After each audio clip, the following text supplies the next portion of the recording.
আজকে আপনাদের সামনে আমি আলোচনা করব ইনশাআল্লাহ ফেরেশতা এবং কিতাব, এই দুটি জিনিসের উপরে, মালাইকা এবং কিতাব। ফেরেশতার উপরে ঈমান আনতে হবে, কিতাবের উপরে ঈমান আনতে হবে। শুধু পূর্ব পশ্চিমে কতগুলো সেজদা দিলেই এতে যদি কপালে দাগও পড়ে যায়, এটি একটি উপমা আল্লাহ দিয়েছেন, একটা উপমা, একটা দৃষ্টান্ত দিয়েছেন যে পূর্ব পশ্চিমে মুখ ঘুরানো এটা একটি উপমামূলক কথা, এটাই যথেষ্ট নয়।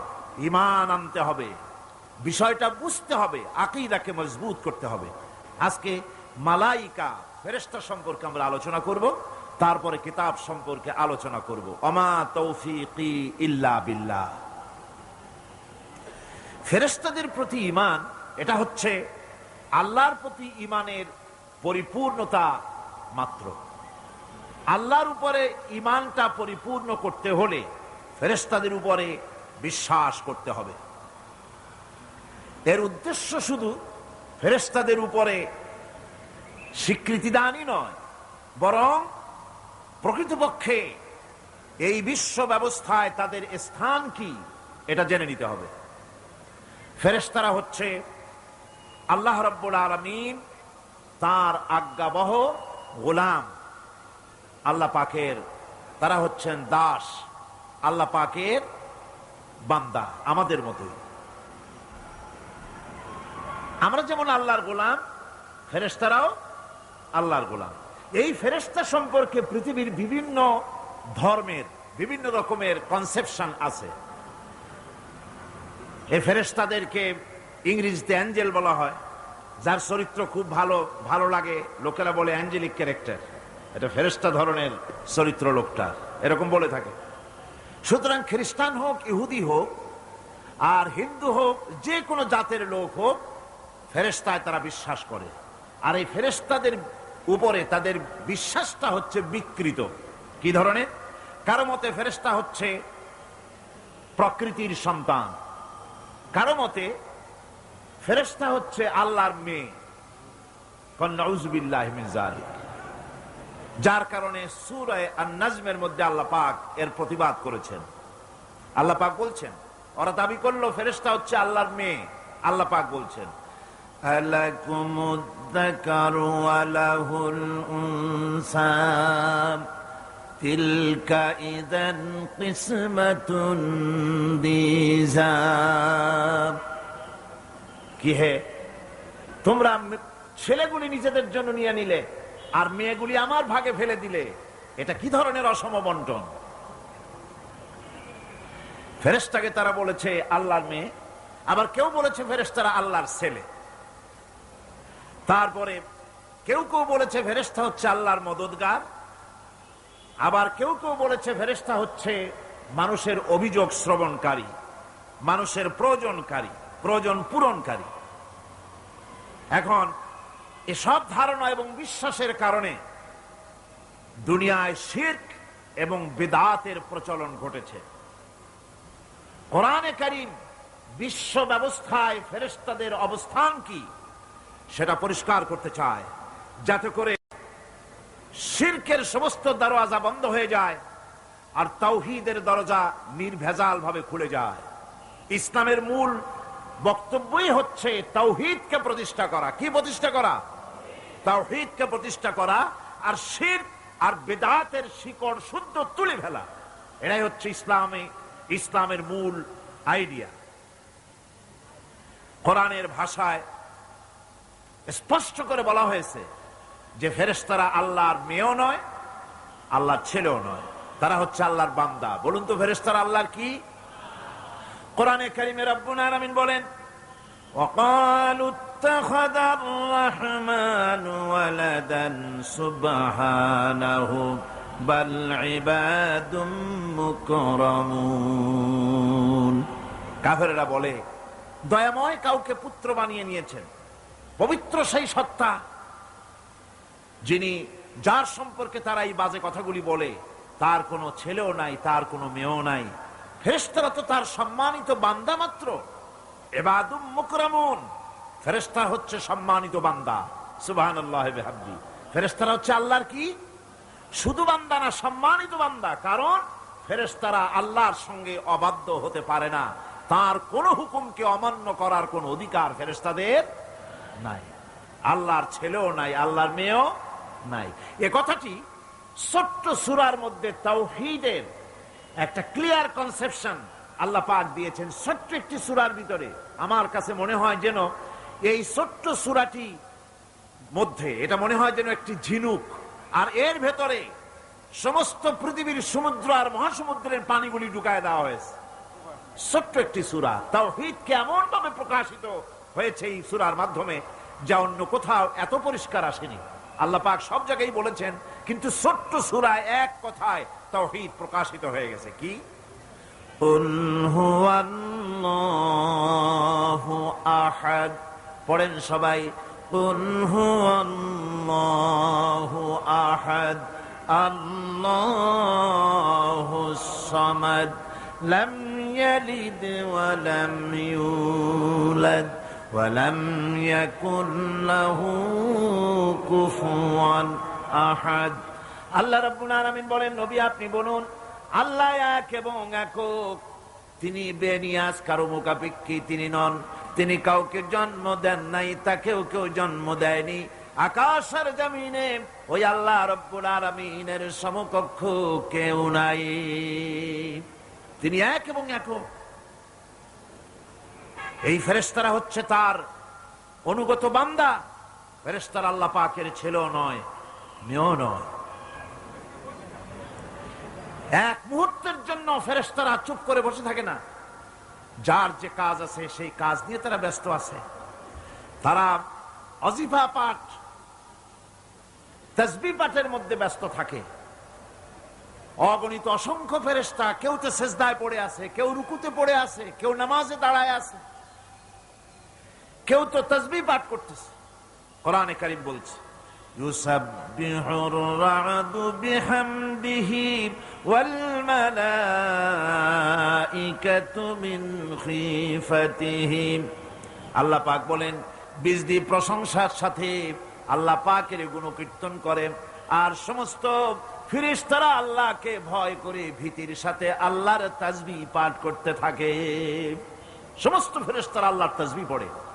আপনাদের মনে আছে আল্লাহ পাক যখন হযরত আদমকে সৃষ্টি করবেন বলে বললেন, ইন্নী জাইলুন ফিল আরদি খলিফা, ফেরেশতারা বলেছিলেন, নাহনু নুসাব্বিহু বিহামদিকা ওয়া নুকদ্দিসু লাক, আমরাই তো তাসবিহ পড়ি, আমরাই তো আপনার হাম পড়ি, আপনার তাসবিহ পড়ি, সবকিছুই তো আমরা করি, পবিত্রতা ঘোষণা করি। এর দ্বারা প্রমাণিত হয় ফেরেশতারা সার্বক্ষণিকভাবে আল্লাহর তাসবিহ পাঠের মধ্যে তারা রত আছে। সব সময় আল্লাহর জিকির আজগারের ভেতরেই তারা ডুবে আছে। ওয়ালাহু মান ফিস সামাওয়াতি ওয়াল আরদি ওয়া মান ইনদাহু লা ইস্তাকবিরুনা আন ইবাদাতিহি ওয়া লা ইস্তাহসিরুন। আসমান এবং জমিনে যা কিছু আছে এবং তার কাছে যা কিছু আছে সব আল্লাহর তাসবিহ পাঠে নিরত আছে। আর ফেরেশতারা তো বন্দিগি করছে আল্লাহ পাকের, আর কখনোই তারা অবাধ্যচারণ করে না, আর কখনো তারা আল্লাহ পাকের জিকির থেকে, তাসবিহ পাঠ থেকে তারা ক্লান্ত হয় না। আল্লাহ পাক তাদের সম্পর্কে আবার বলেন, ইউসাব্বিহুনাল লাইলা ওয়ান নাহারা লা ইয়াফতুরুন। এই ফেরেশতারা রাত দিন তার প্রশংসায় পড়ে থাকে, কখনই শৈথিল্য প্রদর্শন করে না, কখনই আল্লাহর জিকির থেকে, তাসবিহ থেকে তারা বিরত থাকে না। এ ধারণার মধ্য দিয়ে কোরআনে কারীম মানুষকে স্পষ্ট করে বলছে যে ফেরেশতারা হচ্ছে আল্লাহর গোলাম, আল্লাহর বান্দা। তারা তোমাদের প্রয়োজন পুরা করতে পারে না, তারা তোমাদের ভাগ্যের কোনো উন্নতি করে দিতে পারে না, তারা আল্লাহর ছেলেও নয়, আল্লাহর মেয়েও নয়, এরা হচ্ছে আল্লাহর বান্দা। এই ফেরেশতাদের মাধ্যমে আল্লাহ রাব্বুল আলামিন আরেকটি কাজ নিয়ে থাকেন, তা হচ্ছে নবী এবং রাসূলদের কাছে এই ফেরেশতার মাধ্যমে আল্লাহ পাক বাণী প্রেরণ করেন। নবী রাসূলদের কাছে বাণী আনে কারা? আল্লাহর ফেরেশতা। এ কারণেই তাদের মধ্যে, তাদের মাধ্যমে আল্লাহ পাক নবী রাসূলদের কাছে আল্লাহর বাণী পাঠান, যে এই ফেরেশতারা ওই বাণীর ভিতরে কোন রকম হ্রাস বৃদ্ধি করে না। তারা আল্লাহর অবাধ্য নয়, ওর মধ্যে তারা বাড়ায়ও না, তারা কমায়ও না, কোনো ক্ষমতা তাদের নাই।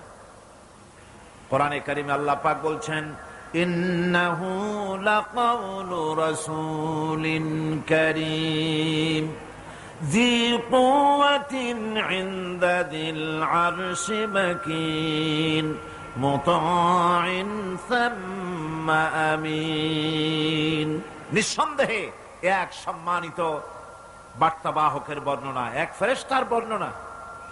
আরশ অধিপতির কাছে তিনি সম্মানিত। জিবরাইল আলাইহিস সালামের কথা বলা হচ্ছে। হযরতে জিবরাইল আমিন তিনি আল্লাহর কাছে সম্মানিত, অনুগত এবং তিনি বিশ্বাসী। আল্লাহ পাকের পক্ষ থেকে তিনি বাণী বহন করে নিয়ে আসেন, আর এর ভিতরে কোন রকম হ্রাস বৃদ্ধি করার কোন ক্ষমতা ফেরেশতার নাই। আল্লাহ পাক বলছেন, ওয়া ইন্নাহু লাতানজিরু রাব্বিল আলামিন নাযালা বিহির রূহুল আমিন।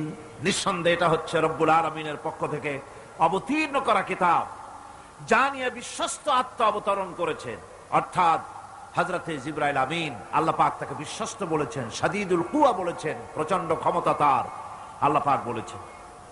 এর থেকে জানা গেল যে ফেরেশতাদের প্রতি ঈমান শুধু আল্লাহর প্রতি ঈমানের জন্যই নয়, বরং কিতাবের প্রতি, নবীদের প্রতি ঈমান আনার জন্য ফেরেশতাদের প্রতি ঈমান আনা জরুরি। ফেরেশতাদের উপর ঈমান আনা কি জরুরি, অত্যন্ত জরুরি। ফেরেশতাদের উপর তৃতীয় আরেকটি কারণে ঈমান আনতে হয়, সেটা হচ্ছে আল্লাহ পাক তাদের মাধ্যমেই কাজগুলি করে থাকেন। ফেরেশতারা হচ্ছে আল্লাহ পাকের রাষ্ট্রীয় কর্মচারী, আল্লাহ পাকের স্টাফ। তাদের মাধ্যমে আল্লাহ বৃষ্টি, কোথাও বৃষ্টি দেন, কোথাও রহমত পাঠান, কোথাও গজব দেন, কোথাও ভূমিকম্পের সৃষ্টি করেন, কোথাও জলোচ্ছ্বাস, কোথাও ক্ষুধা, কোথাও দারিদ্র ইত্যাদি। পৃথিবীর ভিতরে আযাব, গজব, শান্তি যা কিছু আল্লাহ পাক করতে চান, এই ফেরেশতাদের মাধ্যমেই তা করে থাকে। এক কথায় ফেরেশতারা হচ্ছে আল্লাহ পাকের রাষ্ট্রীয় কর্মচারী। এই কথা এভাবেই বিশ্বাস করতে হবে যে ফেরেশতারা কখনো অবাধ্য হয় না, অবাধ্য হওয়ার কোনো ক্ষমতাই তাদের নাই। তারা আল্লাহ পাকের বাধ্যগত আজ্ঞাবহ কর্মচারী। ফেরেশতাদের উপরে ঈমানটা এই পর্যন্তই আমি আপনাদের সামনে বললাম। ফেরেশতাদের প্রতি ঈমান আনার ব্যাপারে এই তিনটি কথা আপনাদের সামনে পেশ করেছি। এখন 3 নম্বরে যে কথাটি বিশ্বাস করতে হবে সেটা হলো কিতাব। কিসের উপর ঈমান? কিতাবের প্রতি ঈমান। ইসলামের পরিভাষায় কিতাব বলতে বোঝানো হয় সেই বাণীকে, সেই নির্দেশকে, সেই গ্রন্থকে যা মানুষের হেদায়েতের জন্য আল্লাহর পক্ষ থেকে অবতীর্ণ করা হয়েছে। এই অর্থের প্রেক্ষিতে কিতাব হচ্ছে সেই আল্লাহ রাব্বুল আলামিনের বাণী, যিনি এই বাণীকে আল্লাহ পাক ফেরেশতার মাধ্যমে নবীদের কাছে প্রেরণ করেছেন। এই কিতাব গোটা পৃথিবীর মধ্যে আল্লাহ রাব্বুল আলামিন 104 খানা কিতাব পাঠিয়েছেন। তার মধ্যে 100 খানা হচ্ছে সহিফা, আর 4 খানা হচ্ছে বড় বড় কিতাব। তার মধ্যে সর্বশেষ যে কিতাবখানি তার নাম হচ্ছে কোরআন। জোরে বলেন, তার নাম কি? আল কোরআন। এটি হচ্ছে সবচেয়ে বড় কিতাব এবং মুকাম্মাল কিতাব। অন্যান্য কিতাবগুলিতে যা বলা হয়েছে তার থেকে অনেক বেশি শরীয়তকে মুকাম্মাল করে আল্লাহ রাব্বুল আলামিন কোরআনে কারীমের মধ্যে এটাকে পরিপূর্ণ করে দিয়েছেন। নবুয়ত আর কিতাব দুটি জিনিসের ভিতরে একটা সম্পর্ক আছে। নবুয়ত এবং কিতাব দুটোই আল্লাহর পক্ষ থেকে আসছে। নবুয়ত আসছে কার কাছ থেকে? আর কিতাব আসছে আল্লাহর কাছ থেকে। নবুয়ত এর দাবি কেউ নিজের থেকে করতে পারে না, এ কথা আমি বহুবার আপনাদের সামনে আলোচনা করেছি। নবী দাবির ভিত্তিতে হয় না, নবী আল্লাহ বানান। ইলেকশন করে নির্বাচন করে এমপি বানানো যায়, মন্ত্রী বানানো যায়, প্রেসিডেন্ট বানানো যায়, চেয়ারম্যান বানানো যায়, মেম্বার বানানো যায়, কিন্তু ইলেকশন করে নবী বানানো যায় না। নবী ইলেকশনে হয় না, নবী হয় কিসে? সিলেকশন। নবী কিসে হয়? সিলেকশনে। সিলেকশনটা করেন কে? আল্লাহ রাব্বুল আলামিন। সুতরাং নবী আল্লাহর কাছ থেকে আসে, আর কিতাবও আল্লাহর কাছ থেকে আসে। নবী যদি কিতাব ছাড়া আসতেন, খুব ভালো করে বোঝেন, নবী যদি কিতাব ছাড়া আসতেন আর কিতাব যদি নবী ছাড়া আসতো, তাহলে মানুষের ধর্ম পালন, জীবনের কর্তব্যবোধ, জীবন পরিচালনা এবং ধর্মকে অনুধাবন করা দারুণভাবে সুকঠিন হয়ে পড়ত। কোরআনের নমুনাই হচ্ছে, কিতাবের নমুনা হচ্ছেন আম্বিয়ারা। আম্বিয়া আলাইহিমুস সালাম, তারা হচ্ছেন কিতাবের নমুনা। কিতাবও যার, নবীও সেই আল্লাহ সুবহানাহু ওয়া তাআলা। কোরআন হচ্ছে একটা থিওরি, আর নবীরা হচ্ছেন, কিতাব হচ্ছে থিওরি, নবীরা হচ্ছেন তার প্র্যাকটিক্যাল। থিওরি আর প্র্যাকটিক্যাল দুটো জিনিস এক নয়। যেমন আমি যদি কাগজে লিখি র দন্তেশ্ব গয় ওকার লয় লয় আকার, কাগজে লিখে দিলাম, কি হলো কন্ত? বলুন সবাই, কি হলো? এখন যদি আপনারা এইটার উপরে চাটেন, মিষ্টি লাগবে? বলবেন মিষ্টি কেমনে লাগবে, ওর মধ্যে দুধ নাই, চিনি নাই। আচ্ছা ঠিক আছে, লিখে দিলাম দুধ, চিনি ইত্যাদি যা যা লাগে সব লিখা কাগজটারে গোল বানাই দিলাম। এখন যদি চাবান, তাও কি মিষ্টি লাগবে? লাগবে না। মিষ্টি লাগবে কি হলে? দুধ কিনতে হবে, ছানা বানাতে হবে, চিনির শিরা তৈরি করতে হবে, তারপরে রসগোল্লা বানাতে হবে, এরপরে আপনি ফ্রিজে রাখবেন, চামচ দিয়ে কাটবেন, মজা করে খাবেন, তখন আপনার ভালো লাগবে, ঠিক কিনা? এখন ভালো লাগলো কেন? যেহেতু এটা প্র্যাকটিক্যালে আসছে। আর আগে কাগজ চেটেছেন, কাগজ চাবাইছেন, ভালো লাগে নাই, কারণ থিওরি চাবাইছেন। প্র্যাকটিক্যালে না আসা পর্যন্ত মজা পাওয়া যাবে না। সেই জন্যে কোরআন হচ্ছে একটা থিওরি, কাগজে লেখা একটা থিওরি। এই থিওরিটা আল্লাহ রাব্বুল আলামিনের। এই থিওরি যদি প্র্যাকটিক্যাল না থাকে, মডেল না থাকে, আদর্শ না থাকে, তাহলে তা পালন করা মানুষের জন্য দুঃসাধ্য, সুকঠিন।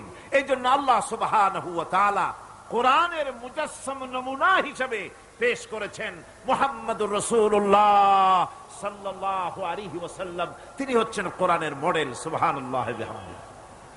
যার জন্য তিনি স্পষ্ট করে বলতে পেয়েছেন যে কথা কেউ বলতে সাহস পায়নি, যে কথা নবী বলেছেন। আল্লাহর নবী বলেছেন, ও আমার সাহাবীরা, দিনের আলোতে তোমরা আমার ভিতরে যা দেখতে পাও, রাতের বেলায় আমার ভিতরে তোমরা যা দেখতে পাও। ও আমার স্ত্রীরা, দিনের আলোতে আমার ভিতরে যা দেখতে পাও, রাতের আধারে আমার মধ্যে যা দেখতে পাও, যে সব আচরণ, আমার চলাফেরা, দিন ও রাতের আলোচনাগুলি, দিন ও রাতের চরিত্রগুলি, দিন ও রাতের আমার কর্তব্য পালন, আমার মধ্যে যা দেখতে পাও সবগুলি খুলে খুলে মানুষের সামনে বলে দাও। এই কথা তো আর কেউ বলতে পারেনি পৃথিবীতে। নবীরা ছাড়া এত বড় কথা পৃথিবীর আর কেউ বলতে সাহস পাবে না। কথা ঠিক কিনা গণ? জোরে বলেন, পারবে বলতে? যত বড়ই মুহাদ্দিস হোক, মাওলানা হোক, খাজা বাবা হোক, নামের আগে যতই 5 হাত লম্বা ডিগ্রি লাগান না কেন, কাগজে যখন নাম লেখে হুঁশ থাকে না। কত যে লেখে, কি যে লিখলে, শুধু নামের সামনে আলাইহিস সালাম টুক বাদ রাখে। হ্যাঁ, সব লিখে আবেগের ঠেলায় অস্থির হয়ে যায়। কোন ব্যক্তি আছেন যিনি বলতে পারবেন আমার শৈশবকালীন, যৌবনকালীন, বৃদ্ধকালীন, রাতের, দিনের সব ঘটনা মানুষের কাছে বলে দাও? কেউ কি পারবে বলতে? না, কেবলমাত্র পারবে আম্বিয়া আলাইহিমুস সালাম। যেহেতু আল্লাহ রাব্বুল আলামিন তাদেরকে কন্ট্রোল করেছেন, হেফাজত করেছেন, তারা হচ্ছেন চরিত্রের আধার, অনুপম চরিত্রের উৎস, উৎকৃষ্ট নমুনা, যাদের চরিত্রের ভিতরে কোনো কালিমা নাই, ভুল নাই, গুনাহ নাই। মহব্বতের সাথে বলেন সুবহানাল্লাহ। এই জন্য নবী, নবুয়ত আর কিতাব দুটোই আসছে আল্লাহর কাছ থেকে। সেই জন্য বিশ্ববাসীর বাঁচার পথ নবীদের অনুসরণ। বিশ্ববাসীর বাঁচার পথ কি? নবীদের অনুসরণ। আল্লাহ রাব্বুল আলামিন তিনি কিতাব পাঠিয়েছেন, কিতাবের উপর ঈমান আনা লাগবে। আর নবীও তিনি পাঠিয়েছেন। সাধারণ নেতা নবীদের ভিতরে পার্থক্য হলো আকাশ আর জমিনের, গালফ অফ ডিফারেন্স। আকাশ আর জমিনের পার্থক্য সাধারণ নেতা আর নবী, এর মধ্যে পার্থক্য কতখানি? আকাশ আর জমিনের। এর থেকেও যদি বড় দৃষ্টান্ত দেওয়া যায় তো তাই। কারণ হচ্ছে এই পৃথিবীতে পথপ্রদর্শক হিসেবে শিক্ষক, পণ্ডিত, ধর্মগুরু, রাজনৈতিক নেতা, বাপ দাদা, দার্শনিক যারাই পৃথিবীতে আবির্ভূত হয়েছেন, নবীদের সঙ্গে তাদের মৌলিক একটা পার্থক্য আছে। সে মৌলিক পার্থক্য হচ্ছে সাধারণ লোকের, সাধারণ নেতারা সিদ্ধান্ত নেন মন মস্তিষ্ক প্রসূত জ্ঞান দিয়ে। এই জন্য তাদের সিদ্ধান্ত দিয়ে দেশ এবং জাতির স্থায়ী কোনো কল্যাণ সাধিত হয় না। আল্লাহ রাব্বুল আলামিন বলেন, মা ইয়ানতিকু আনিল হাওয়া ইন হুয়া ইল্লা ওয়াহয়ুন ইউহা। আমার নবী প্রবৃত্তিকে অনুসরণ করে কোনো কথা বলেন না। আমার নবী যেটা বলেন সেটা হলো ওহী। আমি যা বলতে বলি তিনি তো তাই বলেন। নবী নিজের মগজ থেকে কিছু বলেন না, আল্লাহর কথা দিয়ে বলেন। এই জন্য কোরআন আর হাদিসে বেশি কোনো পার্থক্য নাই। কোরআন হলো, কোরআনের ভাব এবং ভাষা দুটোই আল্লাহ রাব্বুল আলামিনের, আর হাদিসের ভাষাটা শুধু আল্লাহর নবীর, আর ভাবটা হচ্ছে আল্লাহ রাব্বুল আলামিনের। নবীরা যা বলেন তাই সত্য। এই জন্য নবীদের কথার ভিতরে কোনো বক্রতা নাই। নবীদের কথার ভিতরে কোনো বক্রতা নাই, কোনো শটতামি নাই, কোনো প্রবঞ্চনা নাই। নবীদের কথা হচ্ছে ডাইরেক্ট, আল ওয়াদুহ ওয়াস সারাহা, পরিষ্কার বক্তব্য তারা রাখেন, যেখানে কোনো বক্রতার বিন্দু মাত্র লেশ নাই। সাধারণ নেতারা লোভ, লালসা এবং স্বার্থপরতায় থেকে ঊর্ধ্বে উঠতে পারে না। নবীরা সমস্ত স্বার্থের ঊর্ধ্বে। কোন আলহামদুলিল্লাহ। স্বার্থের ঊর্ধ্বে কারা? নবীরা। আল্লাহ পাক বলছেন, ইয়াত্তাবিউনা ইল্লা যান্না ওয়া মা তাহওয়াল আনফুস। আল্লাহ পাক বলেন সাধারণ নেতাদের ব্যাপারে কোরআন পরিষ্কার করে বলছে যে তারা নিজেদের মন মস্তিষ্ক এবং নিজেদের হাওয়া, নিজেদের প্রবৃত্তির অনুসরণ করে চলে। আর যারা নাকি প্রবৃত্তির অনুসরণ করে, মন মস্তিষ্ক নিজস্ব বুদ্ধির অনুসরণ করে, তাদের সম্পর্কে আল্লাহ পাক বলেন, ওয়ামা লাহুম বিহি মিন ইলমিন ইয়াত্তাবিউনা ইল্লা যান্না ওয়া ইন্নায যান্না লা ইউগনি মিনাল হক্কি শাইআ। তাদের কাছে সত্যিকারের কোনো জ্ঞান নাই। তারা তো নিজেদের আন্দাজ এবং অনুমানের ভিত্তিতে চলে, আর আন্দাজ আর অনুমান কোনোদিন হকের দাবি মিটাতে পারে না। হক যেটা, হকের দাবি আন্দাজ আর অনুমান কোনোদিন পূরণ করতে পারে না। আল্লাহর জ্ঞান হচ্ছে পারফেক্ট জ্ঞান। সেই জ্ঞান দিয়ে আল্লাহ পাক নবীদের কাছে বাণী পাঠিয়েছেন। কোরআনে কারীম বলছে, ওয়ামান আযাল্লু মিম্মান ইত্তাবা হাওয়াহু বিগাইরি হুদাম মিনাল্লাহ। তার চাইতে গোমরাহ আর কে হতে পারে? তার চাইতে পথভ্রষ্ট আর কে হতে পারে? যে আল্লাহ পাকের পক্ষ থেকে বাণী আসার পরেও যে ব্যক্তি নিজের হাওয়ার অনুবর্তন করে, যে ব্যক্তি নিজের নফসের অনুবর্তন করে, নফসকে প্রবৃত্তিকে অনুসরণ করে, তার থেকে গোমরাহ আর কেউ হতে পারে না। পক্ষান্তরে নবী এবং রাসূলগণ তারা আল্লাহর জ্ঞানকে অনুসরণ করে চলেন। এই জন্য যেখানেই আল্লাহ পাক নবীদের কথা বলেছেন, সেখানে আল্লাহ পাক বলেছেন নবীদেরকে জ্ঞান দিয়েছি আমি। নবীদের জ্ঞান দিয়েছে কে? একথা আপনারা বিশ্বাস করবেন, মনে প্রাণে বিশ্বাস করবেন, একজন নবীও পৃথিবীর কোন শিক্ষা কেন্দ্র থেকে একাডেমিক কোয়ালিফিকেশন অর্জন করেন নাই। কোন নবী title pass, MA pass, BA pass এই ধরনের প্রাতিষ্ঠানিক কোন সনদ তাদের কাছে নাই। অথচ তারা যা বলেছেন তা বিশ্বের সর্বশ্রেষ্ঠ কথা কিনা, জোরে গণ। আপনার আমার নবী জনাবে মুহাম্মদুর রাসূলুল্লাহ সাল্লাল্লাহু আলাইহি ওয়াসাল্লাম জীবনেও তিনি লিখতে জানেন নাই, পড়তে জানেন না, সই করতে জানেন না, নিজের নামটা কেমনে লিখবেন তাও তিনি জানেন না। হুদায়বিয়ার দিনে, হুদায়বিয়ার সন্ধির দিনে সন্ধিপত্র লেখা হলো, হুজুরের নাম লেখা হলো মিম মুহাম্মাদুর রাসূলুল্লাহ। তার পক্ষ থেকে কুরাইশদের মধ্যে চুক্তিপত্র লেখা হচ্ছে। কুরাইশরা বলল, মুহাম্মদ সাল্লাল্লাহু আলাইহি ওয়াসাল্লামের নামের সামনে যদি রাসূলুল্লাহ লেখো তাহলে তো চুক্তির কোনো দরকার নাই, আমরা তো তাকে রাসূল মানি না, নাউযুবিল্লাহ। মুহাম্মদ বিন আব্দুল্লাহ যদি লেখো তাহলেই আমরা এই চুক্তি মানব। রাসূল করিম সাল্লাল্লাহু আলাইহি ওয়াসাল্লাম হযরত আলীকে ডাকলেন, আলী গো, চুক্তিপত্রে যেখানে আমার নাম মুহাম্মদুর রাসূলুল্লাহ লেখা আছে, আমার নামের সামনে থেকে রাসূলুল্লাহ নামটা বাদ দিয়ে দাও, মুহাম্মদ বিন আব্দুল্লাহ লেখো। হযরত আলী বলছেন, ইয়া রাসূলুল্লাহ, সারা জীবন আপনার গোলামি করেছি, যা বলেছেন তাই শুনেছি, জীবনটাও আপনার জন্য দেওয়ার জন্য প্রস্তুত আছি, ভবিষ্যতেও যত কথা বলবেন সব মাথা পেতে মেনে নেব, কিন্তু আজকের এই হুকুম আমার পক্ষে মানা সম্ভব হবে না। আমি আলীর পক্ষে কিছুতেই সম্ভব নয় যে আল্লাহর নবীর নামের সামনে থেকে মুহাম্মদুর রাসূলুল্লাহ আমি কেটে দেব। রাসূলুল্লাহ শব্দ আমি কাটতে পারবো না, এটা আমার পক্ষে সম্ভব নয়। নবীজি বললেন, আলী, কোন জায়গায় রাসূলুল্লাহ লেখা আমারে দেখো, আমি কেটে দিই।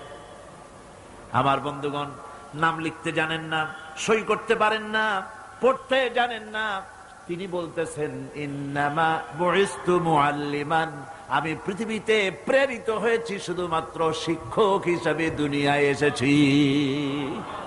সুবহানাল্লাহ। দুনিয়ার কোন শিক্ষা প্রতিষ্ঠানে আল্লাহ রাব্বুল আলামিন তার হাবিবকে পড়ান নাই, যেহেতু তিনি তো বিশ্ব নবী। আমার নবী কি নবী? জোরে কর না, কি নবী? আপনার আমার নবী বিশ্ব নবী। বিশ্ব নবী সাধারণ মানুষের কাছে কি পড়বে? যে পড়াবে তার মগজ তো ছোট, তার জ্ঞান তো সীমিত। সীমিত জ্ঞান দিয়া বিশ্ব নেতারে কি শিখাবে, বিশ্ব নবীরে কি শিখাবে? এই জন্য আল্লাহ রাব্বুল আলামিন বিশ্ব নবীর শিক্ষক আল্লাহ পাক নিজে হয়ে গেলেন। কোরআনে কারীম বলছে, যখনই নবীদের জ্ঞানের কথা এসেছে তখনই আল্লাহ পাক বলেছেন আমি জ্ঞান দিয়েছি। লক্ষ্য করুন, হযরত ইব্রাহিম আলাইহিস সালাম তার পিতাকে ডেকে বলছেন, ইয়া আবাতি ইন্নী ক্বাদ জাআনি মিনাল ইলমি মা লাম ইয়াতিকা ফাত্তাবি'নি আহদিকা সিরাতান সাবিয়্যা। হে পিতা, বিশ্বাস করো, আমার কাছে এমন এক জ্ঞান এসেছে যা তোমার কাছে নাই, যা তোমার কাছে আসে না। তুমি আমার অনুসরণ করো, আমি তোমার সোজা পথ দেখাই দেবো। সুবহানাল্লাহ। তুমি আমাকে অনুসরণ করো, যেহেতু আমার কাছে যে জ্ঞান আসছে ওই জ্ঞান তোমার কাছে নাই। ইব্রাহিম আলাইহিস সালামের কাছে কার জ্ঞান আসছে? আল্লাহ রাব্বুল আলামিনের জ্ঞান। লূত আলাইহিস সালাম কি নবুয়ত প্রদান করে আল্লাহ রাব্বুল আলামিন বলছেন, ওয়ালুতান আতাইনাহু হুকমান ওয়া ইলমা। আমি লূতকে আমার পক্ষ থেকে জ্ঞান দান করেছি, হিকমত দিয়েছি, বিজ্ঞান শিক্ষা দিয়েছি, আমি তাকে ইলম দান করেছি। সুবহানাল্লাহ, আমি তাকে ইলম দিয়েছি। মুসা আলাইহিস সালাম সম্পর্কে আল্লাহ পাক বলেন, ওয়ালাম্মা বালাগা আশুদ্দাহু ওয়াস্তাওয়া আতাইনাহু হুকমান ওয়া ইলমা। মুসা আলাইহিস সালাম যখন বয়স সন্ধিক্ষণে পৌঁছে গেলেন, যখন তিনি পূর্ণ বয়স প্রাপ্ত হলেন এবং তিনি যখন নিজেকে সম্পূর্ণ লালন পালন করার কাজ যখন তার সম্পূর্ণ হয়ে গেল, আমি তখন আমার পক্ষ থেকে তাকে ইলম দান করেছি, জ্ঞান দান করেছি, হিকমত দিয়েছি, জ্ঞান দিয়েছি। রাসূল করিম সাল্লাল্লাহু আলাইহি ওয়াসাল্লাম সম্পর্কে আল্লাহ পাক বলছেন, ওয়ালা ইন ইত্তাবা'তা আহওয়াআহুম বা'দাল্লাযী জাআকা মিনাল ইলম মা লাকা মিনাল্লাহি মিন ওয়ালিয়্যিন ওয়ালা নাসীর। তুমি যদি জ্ঞান লাভের পরও তাদের প্রবৃত্তির অনুসরণ করো, তাহলে আল্লাহর কাছ থেকে তোমাকে রক্ষাকারী কেউ থাকবে না, কোনো সাহায্যকারী তুমি পাবে না।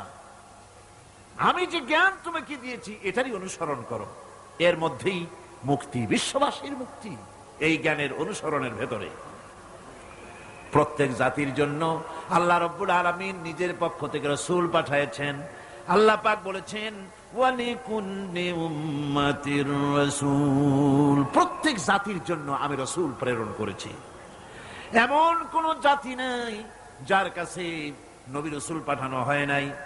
ওয়া ইম মিন উম্মাতিন ইল্লা খালা ফিহা নাযীর, সমস্ত নবীদের কাছে, সমস্ত উম্মতের কাছে, জাতির কাছে আমার পক্ষ থেকে আমি নবী পাঠাইছি। কোন সুবহানাল্লাহ। কেউ যেন বলতে পারে না যে আমরা আল্লাহর পক্ষ থেকে কোনো দাওয়াত পাই নাই, আল্লাহর পক্ষ থেকে সত্যকে চেনার কোন রাস্তা পাই নাই। এই জন্য প্রত্যেক নবীদের, প্রত্যেক উম্মতের জন্য, জাতির জন্য আল্লাহ সুবহানাহু ওয়া তাআলা তিনি নবী পাঠিয়েছেন নিজের পক্ষ থেকে, হেদায়েত পাঠিয়েছেন নিজের পক্ষ থেকে। এই নবীদেরকে পাঠাবার উদ্দেশ্য কি ছিল? কোরআনে কারিমে আল্লাহ পাক বলেন, আমাদের নবীকে আল্লাহ পাক ডেকে বলছেন, আলিফ লাম রা কিতাবুন আনজালনাহু ইলাইকা লিতুখরিজান নাসা মিনাজ যুলুমাতি ইলান নূর। আলিফ লাম রা কিতাবুন আনজালনাহু ইলাইকা লিতুখরিজান নাসা মিনাজ যুলুমাতি ইলান নূর। এই কিতাব আমি আপনার উপর অবতীর্ণ করেছি।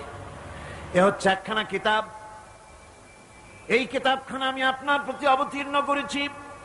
এই জন্য করেছি কিতাব অবতীর্ণ, যাতে করে মানব মণ্ডলীকে পঞ্জীভূত অন্ধকারের ভিতর থেকে বের করে আলোর দিকে নিয়ে আসতে পারেন। এ বিশ্ব হচ্ছে অন্ধকারে ভরা। পৃথিবীতে মানব রচিত যত মতবাদ আছে সব হচ্ছে অন্ধকার। সবগুলি কি? অন্ধকার। এই অন্ধকারের ভিতর থেকে আলোর দিকে নিয়ে আসবেন। আলো হচ্ছে কি? ইসলাম। আলো হচ্ছে কোরআন। কোরআনের দিকে নিয়ে আসবে, ইসলামের দিকে নিয়ে আসবে। সেই জন্য আমি আপনার প্রতি এই কোরআন অবতীর্ণ করেছি। আমার ভাইয়েরা, সকল আসমানি কিতাবের উপরে আমাদের ঈমান আনা লাগবে। শুধুমাত্র কোরআন শরীফের উপরে নয়, সকল কিতাবের উপরে ঈমান আনতে হবে। কোরআনকে যেমন মানি, মুহাম্মদ সাল্লাল্লাহু আলাইহি ওয়াসাল্লামকে যেমন মানি, সব নবীদের উপরে ওই রকম ঈমান আনতে হবে। কোরআন যেমন মানি ওই রকম করে সমস্ত কিতাবের উপরে ঈমান আনতে হবে। এটার শর্তই দেওয়া হয়েছে, মুমিন হচ্ছে তারা, ওয়াল্লাযীনা ইউমিনুনা বিমা উনজিলা ইলাইকা ওয়া মা উনজিলা মিন ক্বাবলিক। মুমিন হচ্ছে সেই সব লোক, মুত্তাকি হচ্ছে তারা যারা তোমার উপরে নাজিলকৃত কিতাবের উপর ঈমান এনেছে এবং এর আগে যত কিতাব আসছে সমস্ত কিতাবের উপর ঈমান এনেছে, তারাই হচ্ছে মুত্তাকি, তারাই হচ্ছে মুমিন। আল্লাহ পাক বলেন, নাযালা আলাইকাল কিতাবা বিল হাক্কি মুসাদ্দিকান লিমা বাইনা ইয়াদাইহি। আল্লাহ তোমার প্রতি সত্য সহকারে যে কিতাব নাজিল করেছেন আর এর পূর্বে আগত সকল কিতাবের উপরে এর সত্যতা প্রমাণ করেন। এ কোরআন হচ্ছে আগের যত কিতাব নাজিল হয়েছে সমস্ত কিতাবের সত্যতা প্রমাণকারী কিতাব। এই জন্য মুমিনদেরকে বলতে বলা হয়েছে, কুল আমান্না বিল্লাহি ওয়া মা উনজিলা আলাইনা ওয়া মা উনজিলা আলা ইব্রাহিমা ওয়া ইসমাঈলা ওয়া ইসহাকা ওয়া ইয়াকুবা ওয়াল আসবাত। বলো, আমরা ঈমান এনেছি আল্লাহর প্রতি, আমাদের প্রতি অবতীর্ণ কিতাবের প্রতি, আর ইব্রাহিম, ইসমাইল, ইসহাক, ইয়াকুব এবং তার আওলাদদের প্রতি যে কিতাব অবতীর্ণ হয়েছে সমস্ত কিতাবের উপর আমরা ঈমান এনেছি। وما أوتي موسى وعيسى والنبيون من ربهم لا نفرق بين أحد منهم ونحن له مسلمون। আর মুসা, ঈসা, অন্যান্য নবীদের উপরে যত কিতাব অবতীর্ণ হয়েছে সমস্ত কিতাবের উপরে আমরা ঈমান আনতেছি। আর আমরা হচ্ছি আল্লাহ পাকের আজ্ঞাবহ, আমরা হচ্ছি আল্লাহ পাকের বান্দার মধ্যে আমরা শামিল। আল্লাহ পাক বলছেন এই পৃথিবীতে আমি যত নবী পাঠাইছি সমস্ত নবীদের সাথে তিনটা জিনিস দিয়েছি। কয়টা জিনিস? তিনটি জিনিস দিয়েছি সমস্ত নবীদেরকে। لقد أرسلنا رسلنا بالبينات وأنزلنا معهم الكتاب والميزان ليقوم الناس بالقسط। নিঃসন্দেহে আমি নবীদেরকে স্পষ্ট নিদর্শনাদি সহ এই পৃথিবীতে পাঠিয়েছি এবং সেই সঙ্গে তাদেরকে কিতাব দিয়েছি আর তাদেরকে মিজান দান করেছি, বাইয়িনাত দান করেছি। তিনটা জিনিস দিয়েছি, এক দিলাম বাইয়িনাত, আর এক দিলাম কিতাব, আর এক দিলাম মিজান। কয়টা হলো? তিনটা। বাইয়িনাত কি? বাইয়িনাত হলো, বাইয়িনাত বলা হয় এমন জিনিসগুলি কি যা একজন নবীর আচার আচরণ দেখে বুঝতে পারা যায় নিঃসন্দেহে ইনি আল্লাহর নবী। সুবহানাল্লাহ। এটাই হচ্ছে বাইয়িনাত। তার চরিত্র, তার আচার আচরণ এগুলি প্রমাণ করে তিনি নবী। আমার বন্ধুগণ, হযরতে খাদিজা রাদিয়াল্লাহু তাআলা আনহা যখন ইসলামের দাওয়াত পেয়েছিলেন, আল্লাহর নবীর পক্ষ থেকে যখন দাওয়াত পেলেন, নবুয়তের তাওহীদের যখন দাওয়াত পেয়েছিলেন, একজন স্ত্রী হিসেবে তার স্বামীর প্রতি এত শ্রদ্ধা, স্বামীর প্রতি এত ভক্তি শ্রদ্ধা, অনাবিল ভক্তি শ্রদ্ধা, যার কারণে হযরতে খাদিজা একটা মুহূর্তের জন্য, এক সেকেন্ডের জন্য দেরি করেন নাই, কোনো প্রশ্ন তোলেন নাই যে আপনি নবী হইলেন কেমনে, অথবা আপনার মধ্যে তো এই জিনিস দেখছি, আপনি নবী হইলেন কেমনে, এমন কোন কথা বলেন নাই। যখনই নবুয়তের তাওহীদের দাওয়াত পেলেন, মা খাদিজাতুল কুবরা সঙ্গে সঙ্গে তিনি পড়ে নিলেন লা ইলাহা ইল্লাল্লাহু মুহাম্মাদুর রাসূলুল্লাহ। মা খাদিজা বললেন, আবুল কাসিম, বিগত 15টি বছর পর্যন্ত আপনার ভিতরে যে আচরণ দেখেছি, এ আচরণ, এ চরিত্র কোন সাধারণ মানুষের হতে পারে না। অবশ্যই আপনি আল্লাহর নবী, কোন সন্দেহ, আমার কোন দ্বিধা নাই, এর মধ্যে কোন প্রশ্ন নাই, নিঃসন্দেহে আপনি আল্লাহর নবী। সুবহানাল্লাহ। তার চরিত্রই প্রমাণ করে নবীদেরকে বাইয়িনাত দেওয়া হয়েছে, এমন চরিত্র আচার আচরণ দেওয়া হয়েছে যাতে করে লোকেরা অভিভূত হয়ে যায়, আকৃষ্ট হয়ে যায়। হযরতে যায়েদ, তিনি তো কৃতদাস ছিলেন, হারায় গেলেন বাপ মা থেকে, আর এরপরে কুদরত তারে মুহাম্মদ সাল্লাল্লাহু আলাইহি ওয়াসাল্লামের ঘরে উঠায় দিল। তিনি তখন আল্লাহর নবী, তখন নবুয়তের দায়িত্ব পান নাই। যায়েদের পিতার কাছে খবর হয়ে গেল যায়েদ আছে রাসূলের বাড়িতে, মুহাম্মদ সাল্লাল্লাহু আলাইহি ওয়াসাল্লামের বাড়ি। মক্কায় তারা এসে হুজুরের সঙ্গে দেখা করে বললেন, মুহাম্মদ সাল্লাল্লাহু আলাইহি ওয়াসাল্লাম, জানতে পেরেছি আপনার কাছেই আমাদের ছেলে যায়েদ আছে, মেহেরবানি করে তাকে আমাদেরকে ফিরায় দেন। হুজুর বলেন, যায়েদ যদি তোমাদেরকে চিনতে পারে আর যদি যেতে চায়, আমার পক্ষ থেকে কোনো আপত্তি নাই, অবশ্যই যাবে। তবে যায়েদ যদি যেতে না চায়, আমি এমন লোক নই যে কেউ আমার কাছে থাকতে চাইলে আমি জোর করে তাকে ঠেলেও দিতে পারি না, আমি তেমন লোক নই। পিতা বললেন, আপনি অবশ্যই যুক্তিপূর্ণ কথা বলেছেন। হযরতে যায়েদ কানা হলো। হুজুর বললেন, তুমি কি চেনো এদের? কি? যায়েদ বললেন, চিনি, ইনি আমার বাবা, উনি আমার চাচা। যায়েদের পিতা বলেন, বাবারে বাড়ি চলো, তোমার মা কেঁদে কেঁদে হয়রান, চলো বাড়ি যাই। বাড়ির যা কিছু আছে সব তোমাকে ফিরিয়ে দেওয়া হবে। হযরতে যায়েদ বলতেছেন, পিতা, বাড়িতে যা আছে তাই শুদ্ধ, তামাম দুনিয়াটা যদি আমারে দেওয়া হয়, এই লোকটির কাছে থেকে যে ব্যবহার পেয়েছি আমি এই লোকের কদম ছেড়ে যেতে পারি না। তার চরিত্রই প্রমাণ করে তিনি নবী, কি ব্যবহারটা পেয়েছেন। হযরত আনাস রাদিয়াল্লাহু তাআলা আনহু ছোট মানুষ, 8 বছর বয়সের সময় হুজুরের খাদেম হয়ে হুজুরের বাড়িতে আসছেন। আচ্ছা, 8 বছর বয়সের কিশোর ভুল তো করতেই পারে।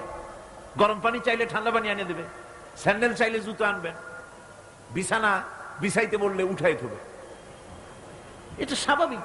কিশোর মানুষ, ছোট মানুষ।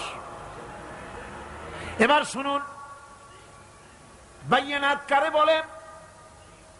নবীদের বাইয়ানাত আল্লাহ যে দিয়েছেন সেটা কি জিনিস? সেটা হলো উন্নত মানের চরিত্র, তার ব্যবহার, ওঠা বসা যা দেখলে মানুষ বুঝতে পারে তিনি আল্লাহর নবী। হযরতে আনাসের মুখে শুনুন। হযরতে আনাস রাদিয়াল্লাহু তাআলা আনহু বলেন, একাধিক ক্রমে টানা 10টি বছর রাসূলের খেদমতের ভিতরে নিয়োজিত ছিলাম। 10টি বছরের ভিতরে একটা দিনের জন্য নবীজি আমাকে ধমক দিয়ে কথা বলেন নাই। এটা ধমক দিলেন না আমারে, এটা করছো কেন, এটা করো নাই কেন? সুবহানাল্লাহ বিহামদিহি। গোটা পৃথিবীর সমস্ত মুমিন মুসলমানদের, পুরুষ আর নারীদের জীবন, কলিজা, রক্ত রাসূলের কদম মোবারক উৎসর্গ হয়ে যায়। কারে বলে নবী রাসূল? কি চরিত্র! বাইয়ানাত। আল্লাহ রাব্বুল আলামিন বলেন, নবীদেরকে বাইয়ানাত দিয়েছি আর আমি তাদের সাথে কিতাব দিয়ে দিয়েছি। কিতাবও এমন কিতাব যেই কিতাবের কোনো তুলনা নাই। কোরআনে কারীম নাজিল করে দিলেন আল্লাহ রাব্বুল আলামিন, এমন কিতাব দিয়ে দিলেন, কোরআন শুনে মানুষ পাগল হয়ে যেতেছে। রাসূলের উপরে কিতাব নাজিল হলো, হুজুর তেলাওয়াত করতেছেন কাবা ঘরের পাশে বসে। হজের মৌসুম এসেছে, আবু জাহাল ঘরে ঘরে গিয়া বলতেছে, আমার দেশে একটা পাগল হয়েছে, নাউজুবিল্লাহ, তারে জেনে ধরেছে, খবরদার তার কাছে যাবা না, কি বলে তাও শুনবা না। ওই যে লোকটা দেখা যায় এখন, পাগল দেখার একটা উৎসাহ লোকেদের মধ্যে সব কালে আছে। লোকদের চিন্তা হলো, কি বলে তা না হয় নাই শুনলাম, কিন্তু লোকটা কেমন, পাগলটা কেমন, একটু দেখে আস। তারা চলে গেল দেখার জন্য। কানে আঙ্গুল দিয়া গেছে, কেউ বা কানের মধ্যে তুলা দিয়া গেছে। আল্লাহর হাবিবের কাছে গিয়া নবীজির চেহারা মোবারকের দিকে তাকাইয়া তারা দেখতেছে, দেখে দেখে চোখ আর ফেরে না। আহারে, এত সুন্দর কি মানুষ হয় নাকি? পাগল হয়ে গেছে। এত সুন্দর মানুষ, তা কি কখনো পাগল হইতে পারে? আমরা তো পাগল দেখেছি, পাগলের জামা কাপড়ের খোঁজ থাকে না, মাথার চুল একদিকে, মোছ আর একদিকে, দাড়ি আর একদিকে, জামার বোতামের ঠিক নাই, দাঁতে ময়লা, জামায় কাপড়ে ময়লা। এ কেমনে পাগল হবে? এত সুন্দর মানুষ, এত বিন্যস্ত মানুষ, পাগল হবে না নিশ্চয়ই। কান দিয়ে আঙ্গুল সরাইস, কেউ বা তুলা বার করেছে, অমনি নবীজির তেলাওয়াত করা কোরআনে কারীম তাদের কানের ভিতর থেকে ঢুকে কলিজা স্পর্শ করলো। নিজেদের অজান্তে চোখ দিয়া পানি পড়া শুরু হয়ে গেল। বিদেশ থেকে আগত লোকগুলি চোখ থেকে পানি পড়তেছে আর মুখ থেকে বেরিয়ে গেল, আশহাদু আল্লা ইলাহা ইল্লাল্লাহু ওয়াহদাহু লা শারীকা লাহু ওয়া আশহাদু আন্না মুহাম্মাদান আবদুহু ওয়া রাসূলুহু। কোরআনে কারীম কি মজার জিনিস আল্লাহ পাক আমাদের দিয়েছেন, সুবহানাল্লাহ।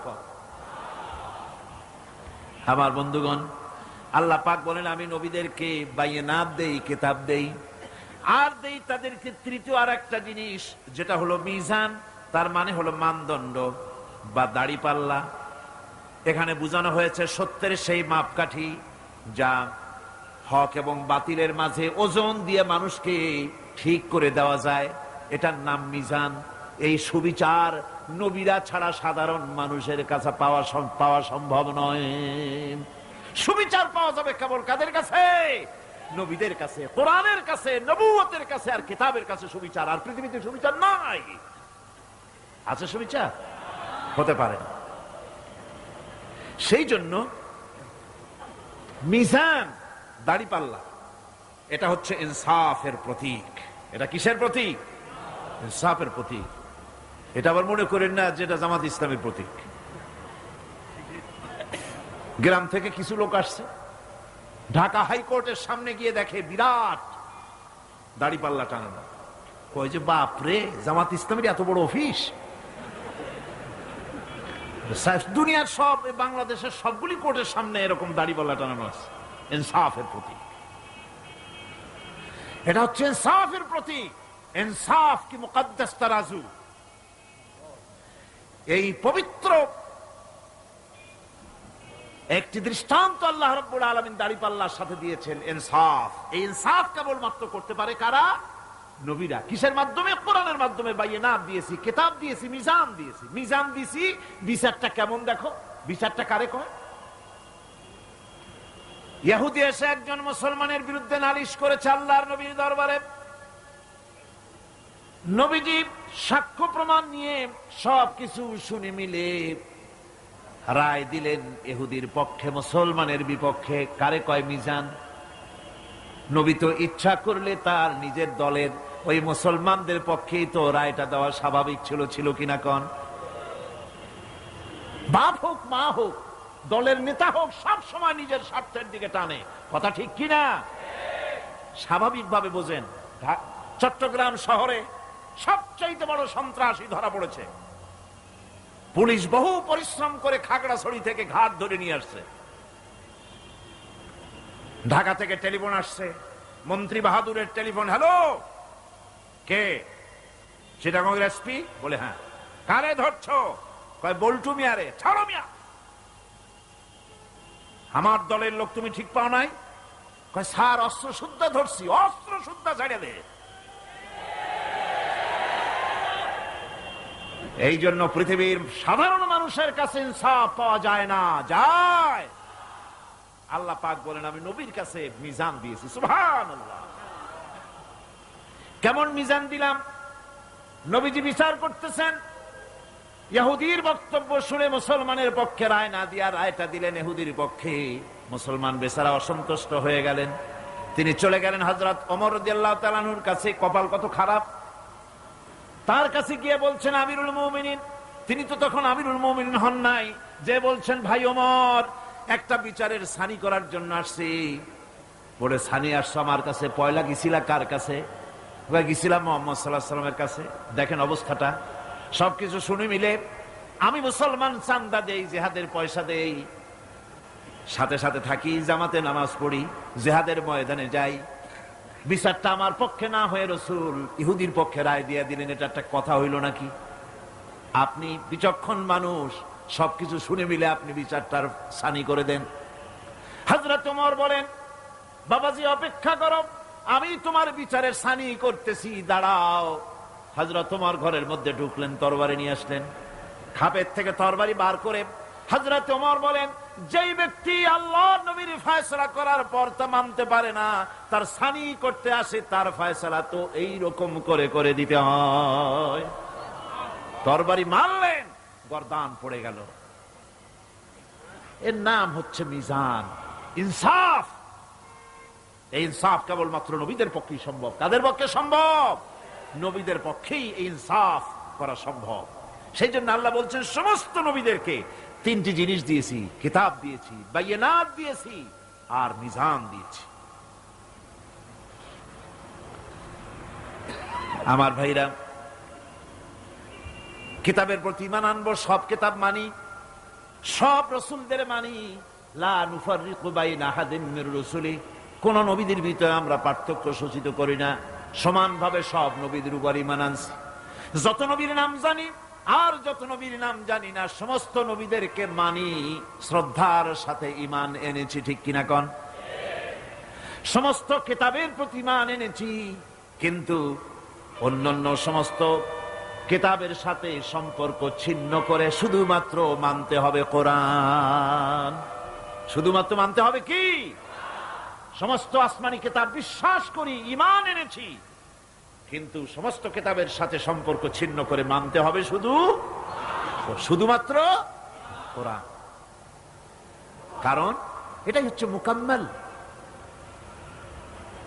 হযরত ওমর রাদিয়াল্লাহু তাআলা আনহু একদিন রাসূল করিম সাল্লাল্লাহু আলাইহি সাল্লামের সামনে তাওরাতের একটা পাতা এনে তিনি পড়তেছিলেন। বললেন, হুজুর, তাওরাতের একটা পাতা পাইছি, একটু আপনারে শুনাই। হুজুরের কাছ থেকে অনুমতি না নিয়েই তিনি তা পড়া শুরু করে দিলেন। কিছুক্ষণ পর হযরত আবু বকর রাদিয়াল্লাহু তাআলা আনহু এসে তিনি রাসূলের চেহারার দিকে তাকিয়ে দেখেন আল্লাহর নবীর চেহারা মোবারক গোসায় লাল হয়ে আছে। হযরত সিদ্দিক আকবর রাদিয়াল্লাহু তাআলা আনহু বলেন, ওমর, এর থেকে যদি তুই মরে যেতি, এর থেকে তুমি যদি মরে যেতে। তিনবার বললেন। হযরত ওমর হতচকিত হয়ে গেলেন। তিনি তাকিয়ে রাসূলের চেহারা মোবারকের দিকে দেখেন হুজুরের চেহারা গোসায় ভরে গেছে। হযরত ওমর থরথর করে কাঁপতে লাগলেন। বললেন, ইয়া রাসূলুল্লাহ, ওমরের জীবন, ওমরের মা বাপের জীবন আপনার কদমে উৎসর্গ হয়ে যাক। কি অপরাধ করেছি ইয়া রাসূলুল্লাহ? হুজুর বলছেন, ওমর, তুমি যে কিতাবের পাতা আমারে শুনাইতেছো, এই কিতাব যার উপরে অবতীর্ণ হয়েছে সেই মুসা আলাইহিস সালাম যদি আজকে বেঁচে থাকতেন আমার উম্মতের ভিতরে শামিল হওয়া ওয়াজিব হয়ে যেত। সুতরাং সমস্ত কিতাব থেকে সম্পর্ক ছিন্ন করে মানতে হবে কেবলমাত্র কোরআন। মানতে হবে কোনটা? আর ওই কিতাবগুলির সাথে আমাদের থাকবে কি? ঈমানের সম্পর্ক। কিসের সম্পর্ক? ঈমান ও আকীদার সম্পর্ক। আর মানতে হবে কোরআন। এই কোরআনে কারীমের রয়েছে বিশেষ কিছু বৈশিষ্ট্য।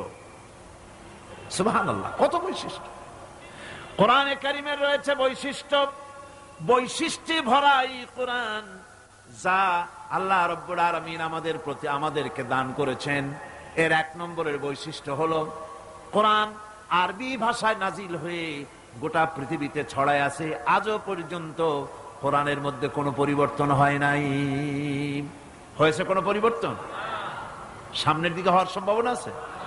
আল্লাহ পাক বলেন, নাহনু নাযালনা যিকরা ওয়া ইন্না লাহু লাহাফিজুন। কোরআন নাজিল করেছি আমি আল্লাহ, আর এর সংরক্ষণের সবটুকুন দায়িত্ব আমি আল্লাহ আমার নিজ হাতে গ্রহণ করেছি। আমার হাতে এটা গ্রহণ করেছি। এটা কোরআনের বৈশিষ্ট্য। পৃথিবীতে কোরআন মুখস্থ, আপনার বেদ, বাইবেল, অন্যান্য ধর্মগ্রন্থ মুখস্থ করেছে, এর কোনো নজির নাই। আছে নাকি? কোনো নজির নাই। কিন্তু কোরআন মুখস্থ করেছে লক্ষ লক্ষ মুসলমান পাওয়া যাবে, কোটি খানেক মুসলমান পাওয়া যাবে যারা কোরআন মুখস্থ করেছে। আল্লাহ রাব্বুল আলামিন বলেন, ওয়ালাকাদ ইয়াসসারনাল কুরআনা লিযিকর। কোরআন মুখস্থ করার জন্য আমি আল্লাহ বান্দাদের কাছে আমি সহজ করে দিয়েছি।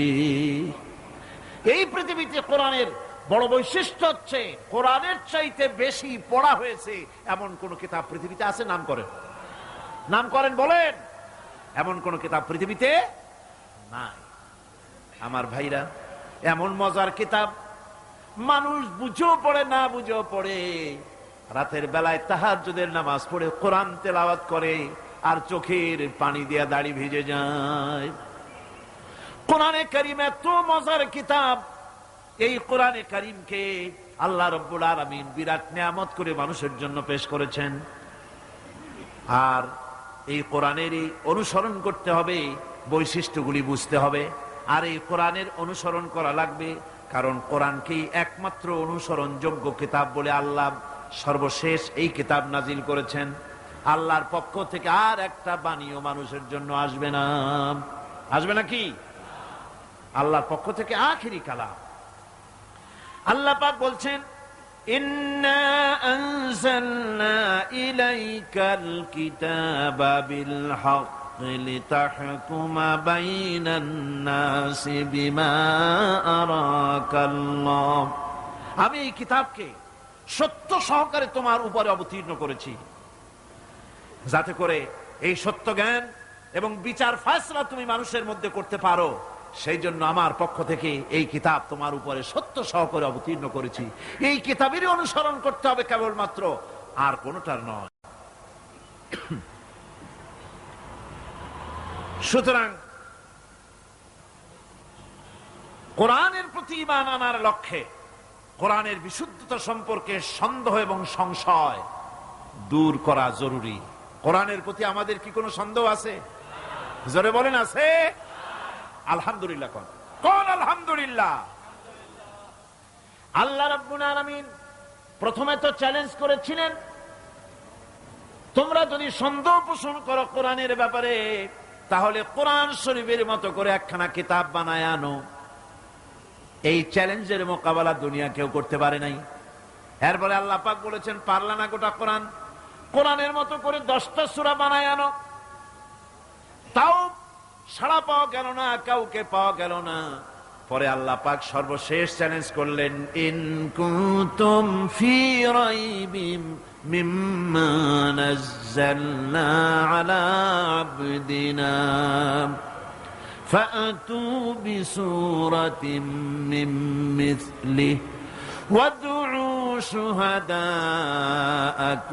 মিন দুনিল্লাহি ইন কুনতুম সাদিকিন। বান্দারে, যদি সন্দেহ করো যে এই কিতাব আমার নবীর বানানো, আমি নাজিল করি নাই, পারলে কোরআন শরীফের ছোট্ট সূরার মতো করে একটা সূরা বানাও। এই চ্যালেঞ্জ কত বছরের হলো? ১৫০০ বছরের পৃথিবীর মানুষের আল্লাহর এই চ্যালেঞ্জের মোকাবেলায় মানুষের, বিশ্ববাসীর নীরবতা প্রমাণ করে কোরআনে কারীম নির্ভুল ভাবে আল্লাহর কালাম। ১৫০০ বছর ধরে বিশ্ব মানবের নীরবতা, এই চ্যালেঞ্জের মোকাবেলায় গোটা বিশ্ব নীরব। কথা ঠিক কিনা? কেউ সরব হয়েছে নাকি? কোরআনের মতো করে সূরা বানাও না পারলে। নবীর ব্যাপারে কথা বলেছে, নবীকে মিথ্যা নবী বলেছে, বলেন নাউজুবিল্লাহ। নবীকে পাগল বলেছে, কবি বলেছে, জাদুকর বলেছে, গণক বলেছে। কিন্তু কোরআন আল্লাহর নয়, মানুষের বানানো, এই কথা বলার সাহস কেউ করে নাই। কারণ হলো, কোরআন যদি বলে যেটা মানুষের বানানো, তাহলে লোকেরা তারে ধরবে, তুমিও তো মানুষ, বানাও তো দেখি কোরআনের মতো করে সূরা। এই সাহস কেউ করে নাই, করবেও না। আমার বন্ধুগণ, কোরআন যেইভাবে নাজিল হয়েছিল নবীজির কাছে, ঠিক ওইভাবে আজও পর্যন্ত আছে না? নাই? আছে কিনা? আর কিয়ামত পর্যন্ত চিল্লা, এখন কিয়ামত পর্যন্ত থাকবে। আল্লাহ পাক বলেন, ইন্না আলাইনা জামআহু ওয়া কুরআনা ফাইদা ক্বারানাহু ফাত্তাবি' কুরআনা সুম্মা ইন্না আলাইনা বায়ানা। একে সংগ্রহ করা এবং পড়িয়ে দেওয়া আমার দায়িত্ব। কোরআন শরীফ সংগ্রহ করা এবং এটাকে পড়ায় দেওয়ার দায়িত্ব আমি আল্লাহর। অতএব তুমি যখন একে পড়ো, তখন তোমার সেই কোরআনকে অনুসরণ করবে, আর এর অর্থ বুঝিয়ে দেওয়ার দায়িত্ব আমি আল্লাহর। রাসূল করিম সাল্লাল্লাহু আলাইহি ওয়াসাল্লাম কোরআন শরীফ নাজিল হচ্ছিল, আর তেলাওয়াত করতে গিয়ে, মুখস্থ করতে গিয়ে তাড়াহুড়ো করতেছিলেন। বারবার জিহ্বা ওড়াচ্ছেন, রাসূলের মুখস্থ করতে কষ্ট হচ্ছে। এই দৃশ্য আল্লাহ রাব্বুল আলামিনের বরদাশত হলো না। রব্বুল আলামিন তার হাবিবকে শোনালেন, লা তুহাররিক বিহি লিসানাকা লিতাজালা বিহি। নবী হে, কোরআনে কারীম মুখস্থ করার জন্য জিহ্বা এত নাড়াচাড়া করার কোনো দরকার নাই, এত পেরেশান হওয়ার কোনো প্রয়োজন নাই। আমার জিব্রাইল আপনার প্রতি যখন কোরআন অবতীর্ণ করবে, আমার জিব্রাইলের সাথে মাত্র একবার তেলাওয়াত করবেন, আপনার সিনার ভিতরে গোটা কোরআনে কারীম জামায় দেওয়ার মালিক আমি আল্লাহ রাব্বুল আলামিন। আমি মুখস্থ করাই দেব। হাবিব, আপনি পড়তে জানেন না, সেটা তো আমি জানি। আমি আপনারে পড়াবো, আমি আপনারে শিখাবো, আমি আপনাকে তেলাওয়াত করে ব্যাখ্যা করে বুঝাবার তৌফিক দিয়ে দেব। আর যদি আপনি ভুলে যান, সানুকরিউকা ফালা তানসা ইল্লা মা শাআল্লাহ। আমি এমন ভাবে তোমাকে পড়াবো যে অবশ্যই তুমি তা ভুলতে পারবে না। সুবহানাল্লাহ। আর আল্লাহ যদি কোনো জিনিস ভুলাতে চান সেটা স্বতন্ত্র কথা। আমি এমন ভাবে পড়াবো তুমি ভুলবা না। সুবহানাল্লাহ বিহামদিহি। আল্লাহ রাব্বুল আলামিন তিনি বলছেন তার হাবিবকে, ওয়াতলু মা উহিয়া ইলাইকা মিন কিতাবি রাব্বিক লা মুবাদদিলা লিকালিমাতি। তোমার প্রতি তোমার প্রভুর পক্ষ থেকে যে কিতাব অবতীর্ণ হয়েছে তা তুমি তেলাওয়াত করো। কোরআন শরীফ বেশি বেশি তেলাওয়াত করো। নবীজিকে তেলাওয়াত করতে বলা হয়েছে, আর বলা হয়েছে আল্লাহর কথা কেউ পরিবর্তন করতে পারবে না। বেশি বেশি তেলাওয়াত করো, তোমার উপরে যা অবতীর্ণ হয়েছে তেলাওয়াত করো। এটা শুধু নবীর জন্যই নয়, গোটা উম্মতের জন্য তেলাওয়াতের হুকুম। তেলাওয়াত করো। কোরআন শরীফ যে পৃথিবীর বুকে অবিকল আছে তার যতগুলি কারণ, ওর মধ্যে বড় একটা কারণ হলো কোরআন শরীফ যত বেশি মুসলমানেরা পড়ে এত বেশি কোন ধর্মগ্রন্থ তার অনুসারীরা পড়ে না। ঠিক কিনা? নামাজে তেলাওয়াত করে, এমনি তেলাওয়াত করে, করবে না কেন? কারণ হলো এমন কিতাব আল্লাহ দান করেছেন যার প্রত্যেক অক্ষরে অক্ষরে 10টা করে নেকি আমলনামায় লেখা হয়ে যায়।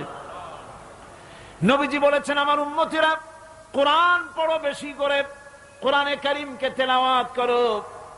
কেউ যদি সূরা ইখলাস 3 বার পড়ে গোটা কোরআন শরীফ একবার খতম করার সওয়াব আল্লাহ দিয়ে দিবেন।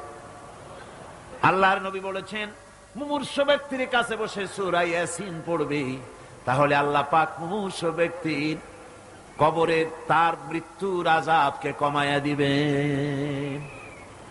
মুমূর্ষ ব্যক্তির কাছে বসে সূরা ইয়াসিন পড়ো। আপনি মরতেছেন, আপনার ছেলেরে কোরআন শরীফ শিখান নাই, মৌলভী সাহেব কখন আনবে আর কখন কোরআন শরীফ পড়বে? ছেলেরে কোরআন শিখান, মেয়েরে কোরআন শিখান, মরবার সময় যেন তারা কাছে বসে সূরা ইয়াসিন পড়তে পারে। আল্লামা হালি কি সুন্দর করে বলেছেন, মাস্টার হে নজর মে লড়কু কি শামত দেখিয়ে, मास्टर है नजर में लड़कों को की शामत देखिए, उनकी फोटो लेते हैं पढ़ते नहीं यासीन है। बाप मरतेছে, মা মরতেছে, ওস্তাদ মরতেছে, শোনা মাত্র ছেলে মেয়ে ছাত্র সব ক্যামেরা নিয়ে আসতেছে, ফটো উঠাইতেছে। কেমনে দাঁতগুলো ছিটকে বাপ মরতেছে ছবি উঠাচ্ছে, কেমনে ওস্তাদ টানা দিয়ে মরতেছে, দাঁত কড়মড় করতেছে, বিভিন্ন পোজে স্ন্যাপ নিচ্ছে। সূরা ইয়াসিন পড়তেছে না, কপাল পোড়া। কি পোড়া? কপাল পোড়া।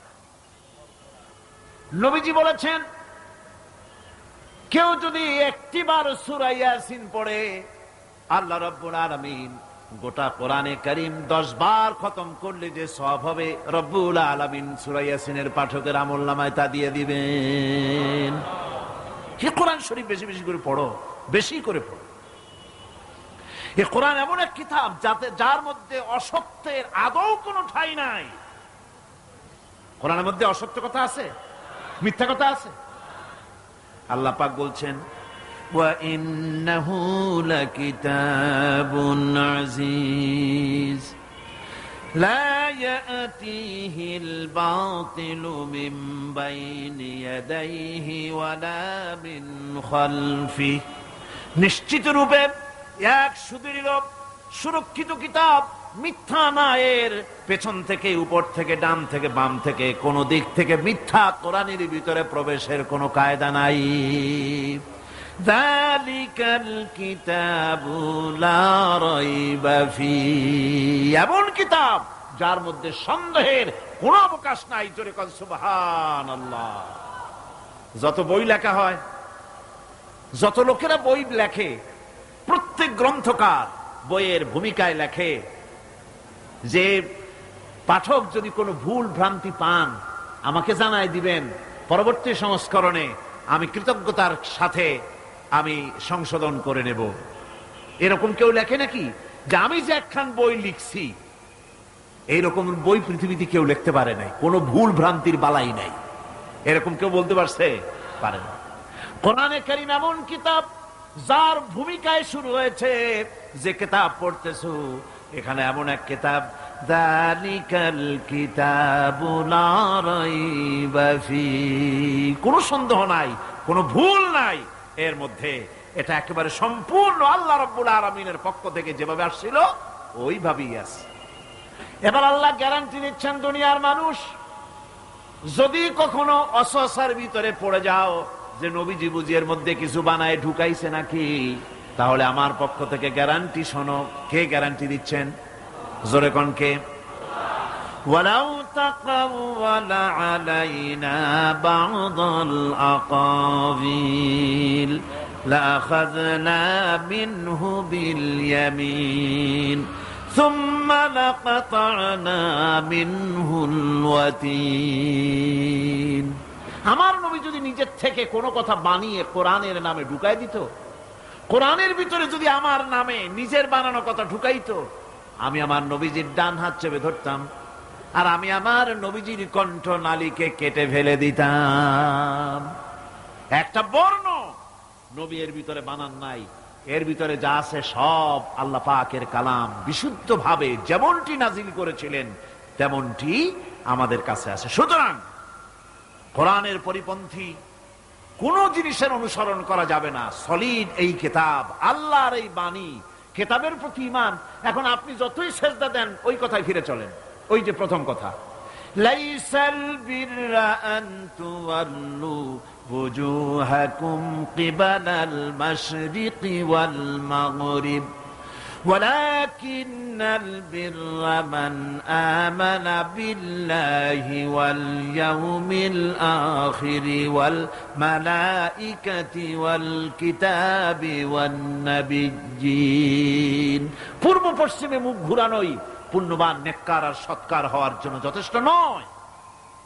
সেজদা দিতে দিতে যদি কপালে দাগও পড়ে যায়, আছে না বহু মানুষ কপালে দাগ পড়ে গেছে আর মনে করে এই কপালে দাগ পড়াটাই ফি উজুহিহিম মিন আসারিস সুজুদ, এটা পড়া দরকার ঘষে হইলেও। আসারিস সুজুদ মানে কপালে দাগ পড়া নয়। লোকটা যে নামাজি, তার চেহারার ভিতরে নামাজের আসর ফুটে ওঠে। সুবহানাল্লাহ ওয়া বিহামদিহি।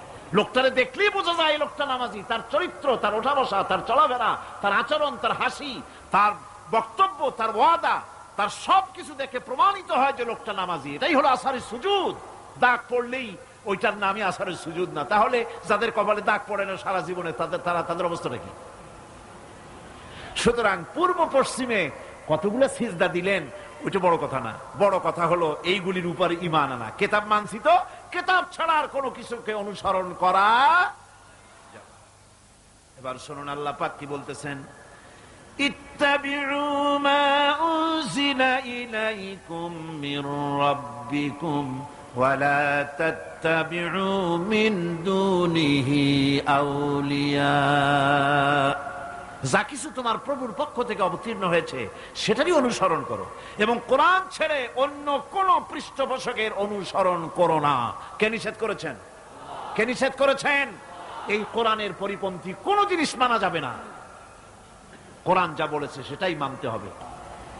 এত বড় নিয়ামত আল্লাহ আমাদের দিলেন, কপাল পোড়া জাতি সেই নিয়ামতকে ভুলে গেছে।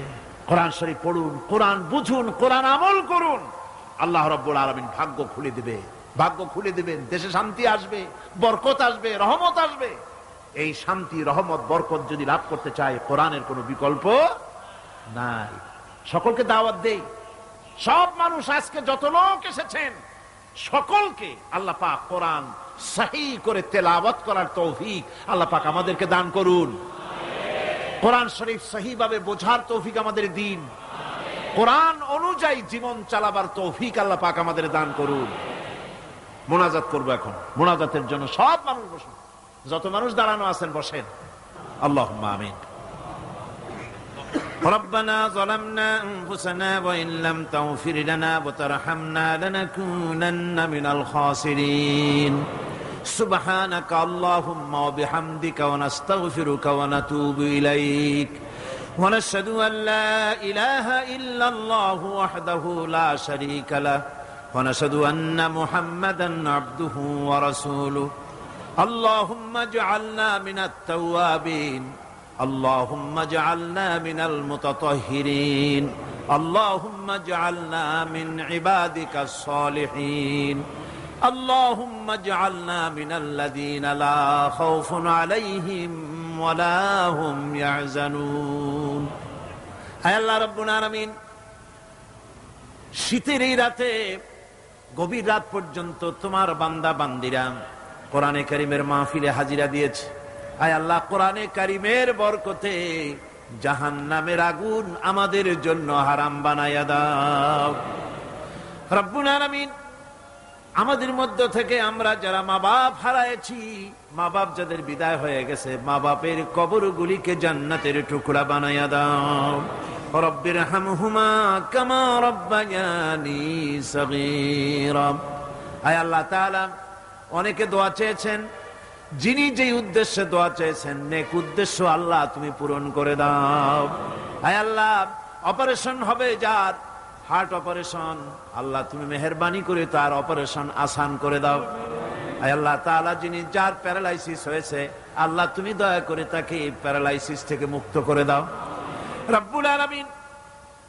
পবিত্র কোরআনে কারীমের মাহফিলে আজ হৃদয়ের সবটুকু আবেগ উজাড় করে দিয়ে তোমার দরবারে বিনীতভাবে নিবেদন করছি, তুমি আমাদের শরীরে যত নিয়ামত দান করেছো জন্মের পরে, এই নিয়ামতের একটা নিয়ামত মৃত্যুর আগে আমাদের থেকে ছিনায় নিও না। আমাদের দৃষ্টিশক্তি, শ্রবণ শক্তি, বাক শক্তি, স্মৃতি শক্তি, চলৎ শক্তি, আমাদের শরীরে যা তুমি দিয়েছো সবগুলিকে মৃত্যু পর্যন্ত নিয়ামত টিকায়া রাখো। আয় আল্লাহ তাআলা, এ মাহফিলে হাজার হাজার মানুষ দূর দূরান্ত থেকে আসে, দেশ বিদেশ থেকে আসে, সকলের ধারণা কোরআনের মাহফিলে গেলে দোয়া কবুল হয়ে যাবে। আয় আল্লাহ, দোয়া করার মালিক, দোয়া কবুলের মালিক তুমি। তোমার বান্দারা যার দিলে যে দুঃখ আছে, কষ্ট আছে, সব দুঃখ কষ্ট দূর করে দাও। রব্বানা তাকাব্বাল মিন্না ইন্নাকা আনতাস সামিউল আলিম ওয়া তুব আলাইনা ইন্নাকা আনতাত তাওয়াবুর রহিম। সুবহানা রাব্বিকা রাব্বিল ইজ্জাতি আম্মা ইয়াসিফুন وسلام على المرسلين الحمد لله رب العالمين واجعل آخر كلمة عند الموت لا إله إلا الله محمد رسول الله. السلام عليكم ورحمة الله.